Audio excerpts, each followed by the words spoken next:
Good evening, everyone. It is your host, Malik Washington, back at it again with another episode of Breaking Mental Barriers. How's everyone doing this fine day or evening where you all reside? I hope everyone is doing well. I'm praying for strength, courage, bravery, and all those different things that are required for you to handle whichever trials or challenges you may face on the day to day. And of course, as I always say on this channel, if you're having good times, I wish you even more good times going forward. You know, I was just sitting here thinking, and it's just funny. Outside of scripture, I tend to examine people in other ways too, right? And this is something that you guys never knew. But when I went to college, I actually initially went to college to study for neuroscience and psychology. I initially wanted to be a neurosurgeon. And then at the same time, I also wanted to be a psychologist. I was quite ambitious. And unfortunately, due to life being so volatile for me, in addition to not being able to meet some of the foundational courses that were required, such as biochemistry, I wasn't really excelling that well in that course. Plus, we had a teacher with a heavy accent, and I don't know what it is about getting teachers who are foreigners that are very bad at English, but yet and still the university hires them, and it's hard to make out the things that they say, so you miss out on a lot of key information. But that's neither here nor there. But due to the fact that there was a chemistry course that I ended up missing, and I wasn't really doing that well in it, I had to end up switching and end up majoring basically within a framework of history, which was specifically Black World Studies or Africana Studies. I went to school to learn about psychology. I was actually pretty good at those courses. I went into childhood psychology, going into Psych 101, Psych 102, and some other behavioral psychological courses as well. Psychology to me was a very intricate course because it actually studied the human mind. It studied, moreover, the behavior of human beings, right? And going outside of a biblical perspective, you can actually study, do different tests. You can ask very specific questions related to specific behaviors that an individual does in order to find out what actually is going on deep down inside within this person, right? Often within the realms of religion, you talk about human behavior in association to God, sin, right, wrong, up, down, heaven, hell, good and evil. A binary, right? But in psychology, you're actually studying the behavior of these human beings from a neutral standpoint. You look at them neither as good or bad, but rather these are behaviors that are motivated by certain incentives, either certain incentives or certain defects that exist within a human being, right? By incentives, meaning the bad that people would often associate with certain behaviors, like someone maybe robbing from a bank, someone maybe committing domestic abuse, someone perhaps raping someone who is incessantly lying and they have absolutely no reason to lie. There are underlying reasons for why someone may actually do these things.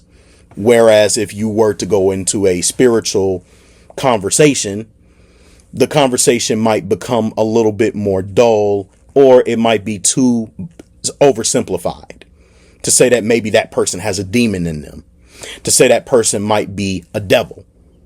They immediately get a label, but not necessarily a story. And psychology, to me, tells a story about that human being. It tells a story about all of us. Now, is psychology always correct in every single analysis and declaration of a person's mental health? Not always, because sometimes we get it wrong. And then sometimes there are symptoms of an individual's behavior that overlaps, right? So that being stated, sometimes what we may call a mental illness might be something that could also be of normality too. But of course, we know anything that happens in excess, there is something to be said there, which is why it will get classified in the DSM-5 if it is something that is to the detriment of a person and not to their benefit necessarily. Psychology taught me, in part, that not everything is always religious. And not that I needed psychology to necessarily tell me that, but what it did speak to is that it gave me a different framework in how I assess people. And what it ultimately told me was that every human has some degree of a dark psychology within them. What do I mean by this? Sometimes within human beings, we do things that either works against ourselves or we do things that is to our benefit, but it is to the detriment of society. In so many words, what we often think is good for society, to the people that do for themselves, they may think it's not necessarily good for society. They may think that, let's say for a perfect example, the idea of structure, the idea of government. There are actually some among us who are Americans, and even outside of the American sphere, that believe that government shouldn't exist. Some believe that chaos is order, not necessarily that structure is order. That believe that anarchy is the answer, not necessarily utilitarian governments or anything of that nature. So what do? The psychology is, well, I'm not going to follow what government tells me. So what am I going to do? I'm going to put on an act of defiance. I'm going to put on an act of rebellion. I'm going to do everything in my power to show you that in my heart of hearts, I don't agree with this sentiment, or I don't agree with this structure. I don't agree with this way of thinking. And so what happens? That person becomes a menace to society, a nemesis to the government. And so they do things that are opprobrious to the natural order of things. Well, the point being is, if we're going to toe the line when trying to understand how sin works, or the behaviors of human beings that are in you could say, an ungraceful state, is that human beings do things based off both incentive, and they do things in accordance to what works best for them. Not necessarily for you, not necessarily for God, but for themselves. Sometimes it's not as deep as we may think it is. Human beings do things just because they have the opportunity to do so. The title of this particular episode is actually going to be called The Psychology of Sin. Basically, where I am going to tell you what sin actually is, according to scripture, in a couple of perspectives. Tie it to a few psychologists that we are aware of who may have spoken of not necessarily sin directly, but they discuss the behaviors that are juxtaposed to sin, and what those particular reasons could be of why human beings go down this trajectory. Why, even within a believer's mind, even when they try to do good things, they're still tempted to do the wrong thing, right? Because the heart of it all is that humans do err. That is our nature. We err. We don't automatically get it right as soon as we're born into the earth. We come into the earth ignorant. We come into the earth unaware of our behaviors. We come into the earth not knowing what to do. Typically, in order for you to learn right from wrong, you have to learn it through someone that came before you. You have to observe it. You have to learn it. And this is kind of what psychology is observing. What people are learning, what they're seeing in real time as they're aging, and then how these different experiences that they're adapting to is going into their behaviors and then exuding out into the world. That being said, I want to provide an example before I get into it. Back when Black Lives Matter was in, you could say, when Black Lives Matter was in the fray, when they were out on the scene and they were speaking about police brutality and they were protesting, and we had some of those summer fires where buildings were being burned and all these different things, but they were claiming that protests were peaceful. In a midst of so-called peaceful protesters, there were provocateurs, but in addition, there were people who were going into these different stores or businesses, and they were ransacking these places. The police caught one of these people. And this young man, he just so happened to be black. They asked, the news anchor asked him, because they had him in handcuffs before he got put into the police truck. The news anchor asked him, she said, what compelled you to decide to ransack these businesses alongside these other individuals? He said, she said, I assumed that you were out there to protest with the others. But to paraphrase, what he essentially said was, I wasn't out there to protest anything. He said, I was out there because it was opportunity. I went and robbed those places simply because there was a moment of opportunity to do so, and I took it. So he was aware of what he did. He knew what he was doing. And in fact, it had been shown, like, throughout the internet, particularly on Facebook. Some of these people have actual pages that are dedicated to actually doing things in a very symbiotic manner. So they're all coming together, and they're essentially creating these syndicates, these groups where they're organized. They know exactly what they're going to do, when they're going to do it, and how they're going to do it. And then they go ahead when the moment of opportunity presents itself, they took it. And that's what they did. A lot of them ransacked like Apple stores, mom and pop stores, you name it. He was a part of that. When we look at human behavior, it's funny because when people talk about good and bad, sometimes good and bad, well, there's a thin line, just like there's a thin line often between love and hate. There's a thin line between good and evil. And in the same respect, there is a thin line between functional and dysfunctional behaviors. The funny thing, the irony is, even within bad, there is incentive. There's opportunity, or what you would call good benefits, maybe even blessings and on top of that. But what doesn't pour into that person is something that is for the better. To them, it's for the better because it works with their logic as criminals. It works with their logic as irrational human beings. Their irrationale is their rationale. And essentially what they're doing is that if it works to better their situation, to fulfill that short-term gratification that they are trying to quench within themselves, they're going to take the opportunity to do so. I'll be extreme with it.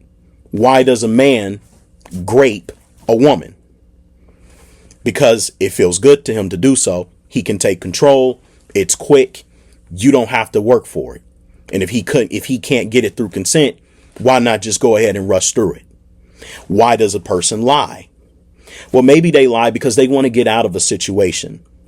Maybe they don't want to tell you the truth about what they really feel or how they really think, or they lie because they're trying to hide an image. They lie because they don't respect you enough to tell you the truth. Or maybe they feel like they lie to you because you have a visceral reaction to being told the truth. You think about a lot of these different behaviors and you ask yourself, well, why does a human do it? If you're a spiritual person and you look at someone who is sinful, you may say you don't understand why people can't simply follow what God told them to do. Well, for one, that's assuming that person even believes in God to begin with. That's also assuming that person is, if that person even has the discipline to even want to undergo the journey of having to wrestle with themselves and their behaviors before God in order to even deem them as being somebody godly or someone questionably a believer of some sorts. But the question becomes, what is sin? To many of you, you've heard of sin from the Greek sense, from the Greek word hamartia. Hamartia is in reference to failing to meet a standard or failing to miss the target. So it's basically, as Christians will tell you, it's missing the mark, right? It's failing to meet the very standard that God gave man to follow, right? In the case of the Christian religion, the end example of that standard would be Jesus. Many of us, because we're born into sin, according to certain traditions, because you're born into sin, it's automatically difficult to try to ascertain some degree of perfection or to even achieve the example of what Yeshua even presented. Hence why grace exists. But that's a video for another time to discuss grace and what it means and how it applies and things of that nature, right? But then the heart of sin, from the Hebraic understanding, is that, and it gives a direct definition in the book of 1 John, which it simply says that sin is the transgression of law. Now, transgression is basically you breaking, infringing, going against, committing a crime, that sort of thing, right? You're deliberately breaking something where a standard was presented to you, you clearly saw it, and you're breaking it. That's what sin is. The question will become, from a psychological standpoint, well, why is a person willing to break laws that are presented before them? Well, it goes back to in retrospect, to what we talked about before, about there's a thin line between good and evil. There's a thin line between law breaking and following the law. And that is incentive. Ultimately, what we notice in a lot of human beings is that we're very habitual creatures, right? We build these habits over time, and a lot of that could be due to how we're raised. A lot of that could be due to our environment, and much of that could be due to our own rationalization of why we think it's okay for us to do the things that we do. Much of it, you can argue, is because of temptation. Temptation is that precursed thought that's in our minds that compels us to think whether we should or shouldn't do something. There's a psychologist by the name of Carl Jung who talked about, within human beings, there is this existential shadow. Now, you might be saying to yourself, what is this existential shadow that he's referring to? Well, it's a shadow or a part of us that we tend to repress. It's a part of us that says, you know, I don't have any money today. And honestly, because I don't have any money, I need quick money to buy what it is that I want to buy. Let's say if I was a drug addict and I didn't have any money to be able to buy the drugs that I want. Well, since common logic would say I could do the right thing, I can go the slow route and I can get me a job. I can get a job, take do the test, do the background checks and everything, and just slowly grind to be able to get the money I want so that I can support my habit, right? Support my vice. However, if I want to take a different route and go the illegal way, I could do what? I can go rob somebody. I can pickpocket. I can go to a bank, rob them for money. I have a gun. I can get a gun and, put it up to the bank teller's face, tell them to give me the money, and then I run out. I could do that. Just keeping it rudimentary. And so instead of taking that slow route, at least if I rob the bank and I get away with it, I can then go support my habit very quickly. Short-term gratification is fulfilled. The desire is fulfilled. The intent is fulfilled. I did what I wanted to do, and it presented a moment of opportunity to do so. That behavior exists because my situation requires a need. That need needs to be fulfilled. And depending on how efficient I need it to be, I'm going to choose the quickest route, the quickest option that works for my situation. This is the dark psychology I'm referring to. That within every human being, we may desire to do things that we rightfully in our minds want to do. But all of this body that we have, this temple, it's made of flesh. There's a lot of things that we look at and we see, it stimulates us. And that shadow that we sometimes try to repress precludes us from wanting to, you could say, do the right thing. But because we repress it, it makes it even harder to not think about it. So what do? We start tempting it piece by piece. We start thinking, what if? We start saying, well, maybe it won't be too bad. Maybe it's not that serious. Maybe I can get away with it. And we've all had those moments. Even when someone pisses us off and we may want to beat them up. Sometimes even go as far as maybe even want to murder them. But a lot of times it's always in the back of our mind. But if we do this, there's no going back. But that shadow is saying, do it. Do it because that's how you feel.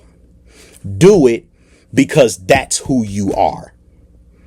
And it might just be who you are because that's something you're repressing. If you have to repress a part of you, it is therefore a part of you.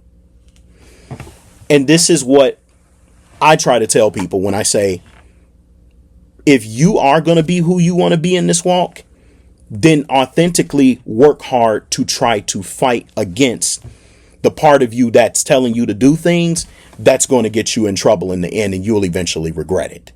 Right? Because that part of you exists.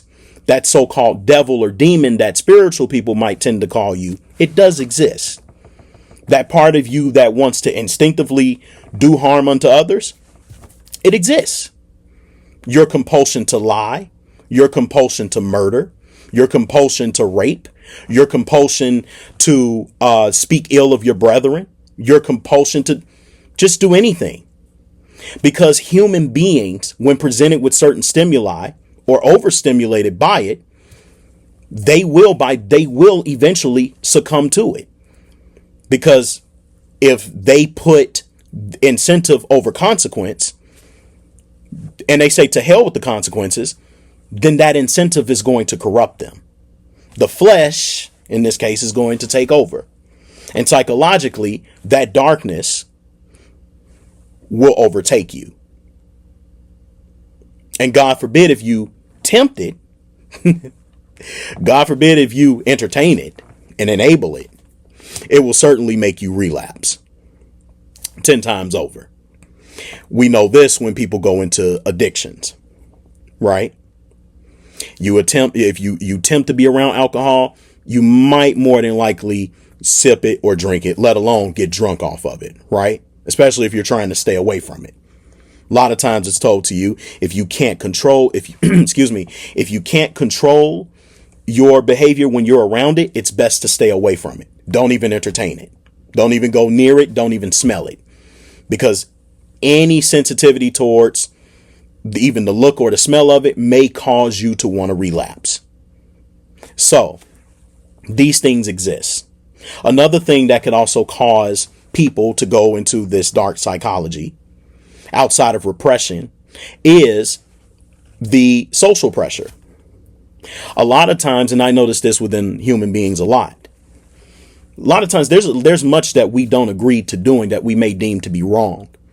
But the reason why we'll go through it is because we don't want the people around us to look at us like we're either cowards, we're weak, we're pussies, or that we're just not willing to do anything. We don't want to look like sticks in the mud. Instead of being able to speak up for yourself and say, hey, that's not something I'm into. That's not something I agree with. I think that that's wrong. We'll instead enable it because we think we will get the reward of, you could say, adulation or praise if we accept what a person tells us what we should do, even though we think in our minds it's wrong. See, the truth of the matter is, no matter how many laws you put before a person, no matter how many tenets you set, and no matter how much you tell a person that something is wrong, that doesn't mean that they themselves thinks that it's necessarily wrong.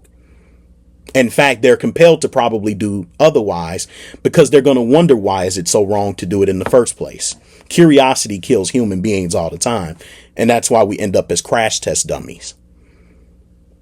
We become the examples of either what to do or what not to do. We either have the discipline to say no to things, or we have the lack of discipline to allow ourselves to go against our very code.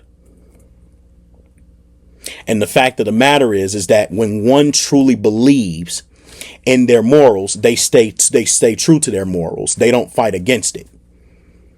The earmark of a true believer is a person that wrestles within themselves because they know that this nature, this dark psychology is within them.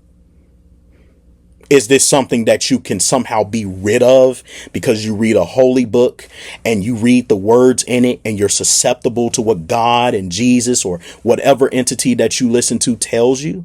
No. You're still a human being. You still have the capacity to be misaligned, to be dysfunctional, to be outside of yourself, or to be of yourself, but not become mature over time. Sometimes that's just who you are, and that will never change.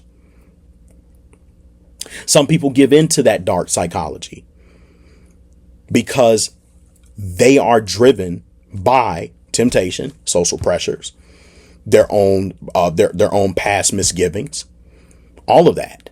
Sometimes by the mistreatment of others, people training them to become horrible, dysfunctional people.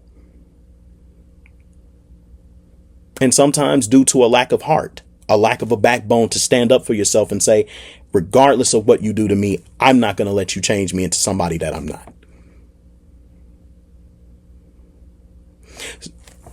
I always believe that shadow that you have within you, that Carl Jung speaks about, that ego and id that Sigmund Freud speaks about,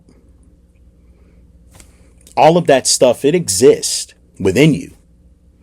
What you do with it is entirely up to you. You don't have to allow that psychology to take you over. But if you so choose, then stand on that. But don't expect others to accept it because that's what you stand for. The psychology of people is fairly interesting.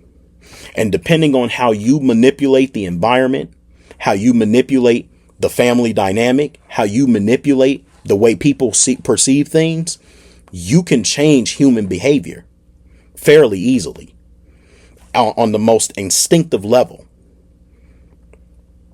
Because just imagine if you were king and you can cause famines, you can cause droughts, you can kill people's family members, you can sexually assault people, you could do all these ugly things, you could take away people's resources. Watch how quickly a human's morals change based off that alone.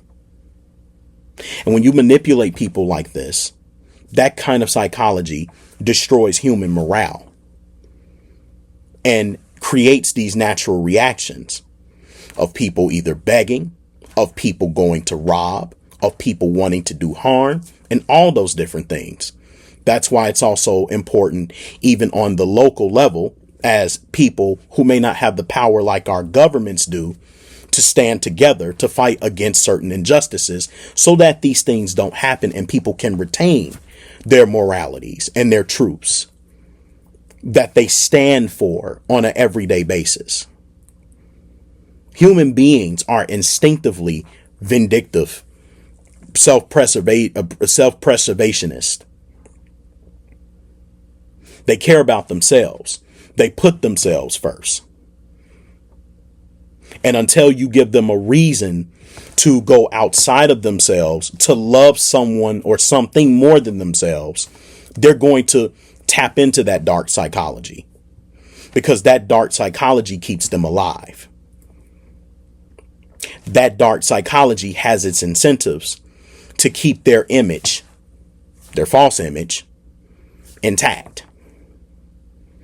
It helps to keep the ostrich game going, putting their heads in the sand and pretending like everything is okay when it's really not. So it is entirely up to you all to decide when you are going out here and you're being criminal minded, or if you're being sinful from a spiritual standpoint, You need to ask yourself from a psychological standpoint, what's compelling you and driving you to do those things? And when it's all said and done, can you honestly say that that's the life you truly wanted to live? And once you accomplish every goal that you've decided to fulfill by being on the misaligned path of life, what happens going forward? What did you leave behind, if anything at all? And is that your answer to life? Those would be questions I would ask myself if that was the life I wanted to live. Hell, I ask that now, even doing the so-called right things in life. Is that my answer? Or shall I say, is it my final answer? And when you finally take your last breath, the question you have to ask yourself is that the final answer that you choose for your life? Is to live through that dark psychology. So I'll leave it right there. I know I said much, but if you have any questions for me, you all know what to do. Comment, engage. I want to hear your thoughts. What do you think? What is your psychology? What is your answer to life? How do you choose to live? And when you finally discover what that psychology is, or what that answer is to why you have driven yourself towards that trajectory, then ask yourself, did it give you the answer that you were looking for? And if that's not the answer you were looking for and you're still living to this day, what are you going to do about it going forward? How do you plan to live on? And I'll leave that right there. Ladies and gentlemen, this concludes the episode, The Psychology of Sin. My name is Malik Washington. I hope you enjoyed this episode and it provided you some insight about human behavior from a foundation, keeping it there. Have a good day or good night wherever you reside. I thank you for listening if you got this far. Stay tuned until the next episode. Comment, like, and subscribe to the channel. All right, people. Peace.